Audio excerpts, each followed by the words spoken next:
আপনাদের যদি রাতে ঘুমাতে দেরি হয় তাহলে আপনারা এই গল্পটি শুনুন। বরকতের আসল রহস্য। এক ব্যক্তি হযরত ইব্রাহিম ইবনে আদহাম এর সাথে তর্ক করছিলেন। তিনি বলছিলেন, বরকত বলে কিছু নেই। শায়ক তাকে জিজ্ঞেস করলেন, তুমি কি ছাগল ও কুকুর দেখেছ? লোকটি বলল, জি দেখেছি।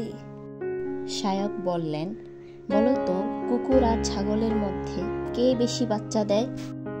লোকটি বলল, কুকুর বেশি বাচ্চা দেয়। শায়ক আবার জিজ্ঞেস করলেন, তাহলে কে বেশি চোখে পড়ে, কুকুর না ছাগল? লোকটি বলল, ছাগলই বেশি দেখা যায়। তখন শায়ক ইব্রাহিম ইবনে আদহাম বললেন, ছাগলকে মানুষ খায়, কুরবানির সময় অসংখ্য ছাগল কুরবানি হয়, তবু ছাগলের সংখ্যা কমে না, বরং বাড়ে। এটা কি শুধু সাধারণ ঘটনা নাকি বরকতের নিদর্শন?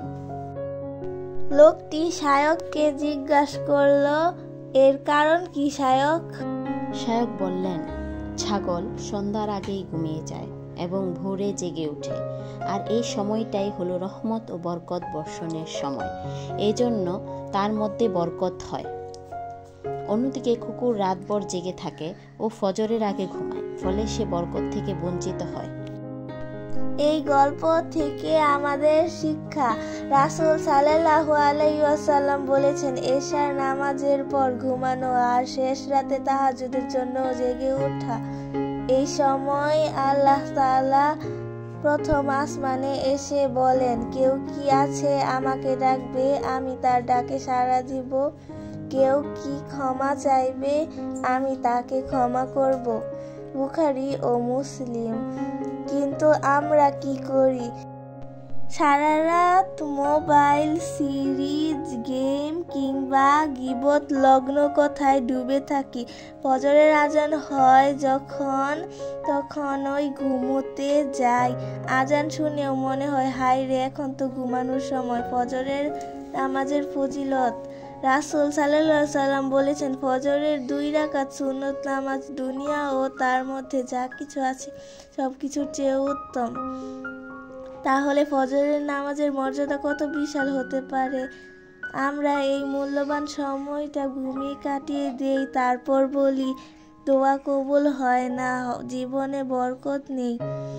রাতের বেলায় অপ্রয়োজনীয় মোবাইল ব্যবহার, সিরিজ দেখা, গীবত, অশ্লীল কন্টেন্ট, এইসব শুধু ঘুম নষ্ট করে না, বরকত থেকেও বঞ্চিত করে।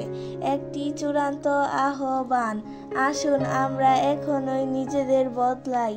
রাতের বেলায় দ্রুত ঘুমিয়ে পড়ি, ফজরের সালাত আদায় করি, আল্লাহর রাসূল সাল্লাল্লাহু আলাইহি ওয়াসাল্লামের সুন্নত মেনে চলি, বরকতময় জীবন গড়ে তুলি।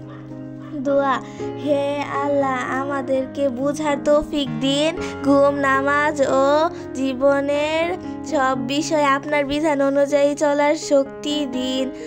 আমাদের জীবন ও রিজিককে বরকতপূর্ণ করে দিন। আমিন।